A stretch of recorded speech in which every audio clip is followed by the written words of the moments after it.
같이 보실 말씀은 사무엘하 11장 14절로 27절까지의 말씀입니다.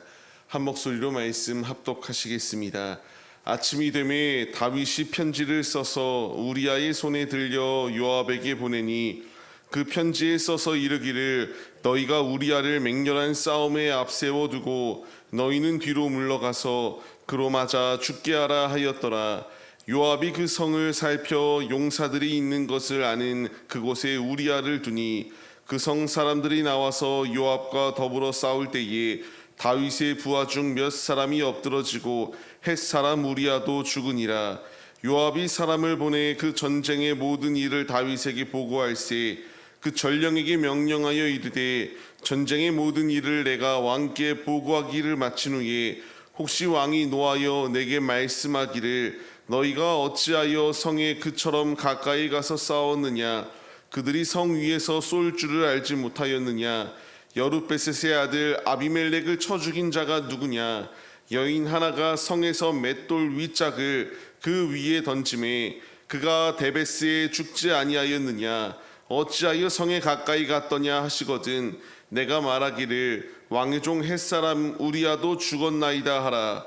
전령이 가서 다윗에게 이르러 요압이 그를 보낸 모든 일을 다윗에게 아뢰어 이르되 그 사람들이 우리보다 우세하여 우리를 향하여 들러 나오므로 우리가 그들을 쳐서 성문 어귀까지 미쳤더니 활 쏘는 자들이 성 위에서 왕의 부하들을 향하여 쏘매 왕의 부하 중 몇 사람이 죽고 왕의 종 햇사람 우리아도 죽었나이다 하니 다윗이 전령에게 이르되 너는 요압에게 이같이 말하기를 이 일로 걱정하지 말라.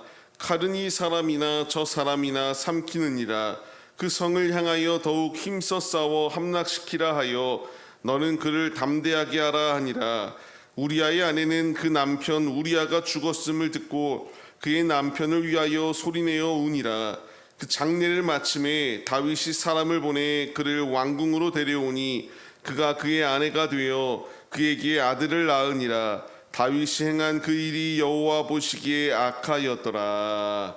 아멘. 할렐루야. 오늘도 예배의 자리 가운데 모이신 성도님들 주님의 이름으로 환영하고 축복합니다. 오늘 같이 나눈 말씀의 제목은 어제에 이어서 죄가 침투하기 시작하면이라는 말씀의 제목 가운데서 은혜를 나누도록 하겠습니다. 우리에게 죄가 침입하기 시작하고 침투하기 시작하면은 얼마나 그 모습이 참혹한 현장인지 보여주는 것이 오늘의 말씀입니다. 오늘 말씀을 보게 되면은 다윗이 치밀하게 자신이 계산하여서 우리아에게 이와 같이 죄악된 자리 가운데에 자신들이 계산하여 우리아에게 자신의 아내와 이와 같이 동침할 것을 요구하였으나 듣지 아니하게 되니까 그들이 행동하였던 것은 살인을 계획하고 살인을 저지르는 것이 오늘 말씀 가운데 나오게 됩니다. 오늘 15절 말씀을 보게 되면은 얼마만큼 치밀하게 그들이 죄를 지었는가.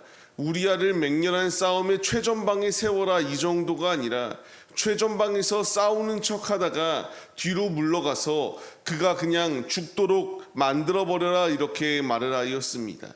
이 계획을 만약 요압이 하나님의 뜻에 부합한 자, 하나님과 동행하는 자였다면은 다윗의 명령에 불순종하였겠지만 요압 역시 마찬가지인 사람이어서 그 역시 다윗의 이 요청에 수용하게 되었고 그대로 행하여 우리아가 죽음을 당하는 상황이 주어지게 되었습니다.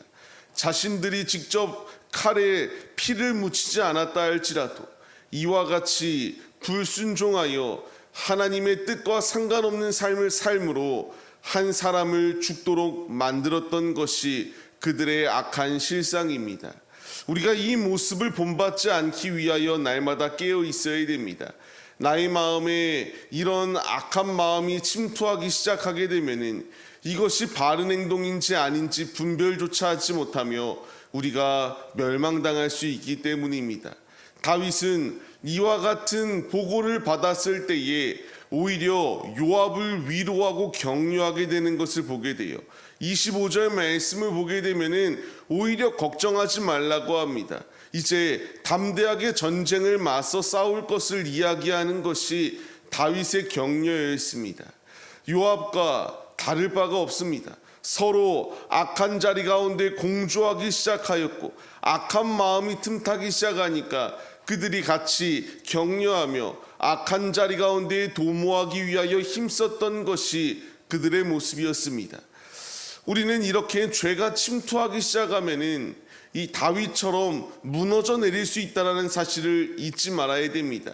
그가 아브넬이 죽었을 때에 울면서 이와 같이 장례에 동참하였던 그 울던 모습이 어디 가고 이처럼 악랄한 자로 변하게 되었을까요? 죄가 침투하기 시작하였기 때문입니다. 죄가 침투하기 시작하면은 이게 죄인지 아닌지 구분조차 하지 못하고 끊임없이 죄를 짓기에 앞장서는 모습이 이 다윗의 모습과 다를 수 없다라는 것을 분명하게 우리에게 보여주고 있습니다. 우리가 주의해야 될 것, 히브리서의 말씀을 통하여 주님이 우리에게 말씀하십니다. 죄와 싸울 때에 주님께서 우리에게 끊임없이 열심을 다하여 싸울 것을 말씀하시고 있습니다. 다윗은 사람에게 보이기만 힘썼습니다. 다윗이 이와 같이 우리아가 죽었을 때에 그녀를 밧세바를 이제 궁으로 데려와 아들을 낳도록 합니다. 다윗이 행동하였던 이 행동은 사람들이 보기에는 우리의 왕이 이와 같이 인품이 넘쳤기에 전쟁의 미망인으로 그냥 끝나지 않도록 이 여인을 거두어 주었구나라고 생각할 수 있습니다.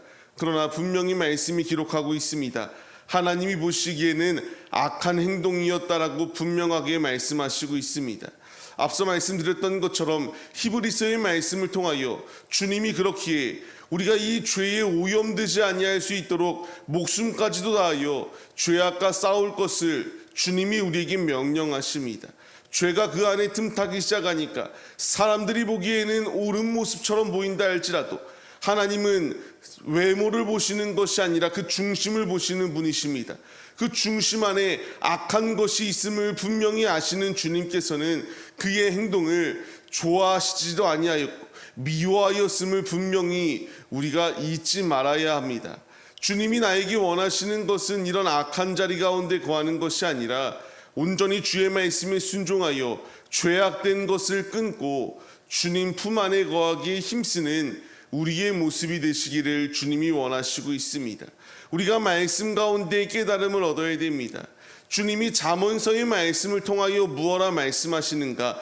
분명히 싫어하는 것이 있다라는 것이 있음을 분명히 주님이 말씀하시고 있습니다. 그 싫어하는 것이 무엇인가? 17절로 19절까지의 말씀을 보게 되면은 교만한 눈, 거짓된 혀, 그리고 무죄한 자의 피를 흘리는 손, 그리고 악한 계교를 꾀하는 이 마음과 빨리 악으로 달려가는 발, 그리고 거짓을 하는 이 망령된 것, 형제 사이를 이간하는 자이다라는 것을 분명히 말씀하십니다. 다윗은 이 하나님이 싫어하시는 행동 가운데에 그대로 행동하였던 것이 다윗의 모습입니다. 이제 우리가 말씀을 통하여 점검해야 될 것은 우리 역시 하나님이 싫어하는 행동을 하고 있는 것이 아닌가 점검해 봐야 되고요. 점검으로 그치는 것이 아니라 점검했을 때에 이상이 없다면 더욱더 열심히 주를 섬기기에 힘써야 되고요. 만약 우리 안에 문제가 발생되었다면 이제 그 문제를 다윗처럼 인간의 힘으로 무엇인가 감추려고 하는 것이 아니라 속히 회개하고 돌이키는 것만이 주님의 진노를 피할 수 있는 길임을 우리가 잊지 말아야 합니다. 회개하여 돌이키는 자는 살 수 있습니다. 그러나 그것을 인간적인 방법으로 해결하려고 하는 길은 다윗이 이제 이후에 이 죄로 인하여 얼마만큼 주님께 계속하여 책망받고 징계당합니까? 우리는 잊지 말아야 됩니다. 죄는 결코 그냥 아무 이유 없이 사라지지 않습니다. 회개할 때에 주님 안에서 죄의 씻음을 받을 수 있다는 사실을 분명하게 말씀하여 주십니다. 우리가 이 신실하였던 다윗이 그 안에 죄가 침투하였을 때에 얼마만큼 형편없이 무너지는가를 보게 됩니다.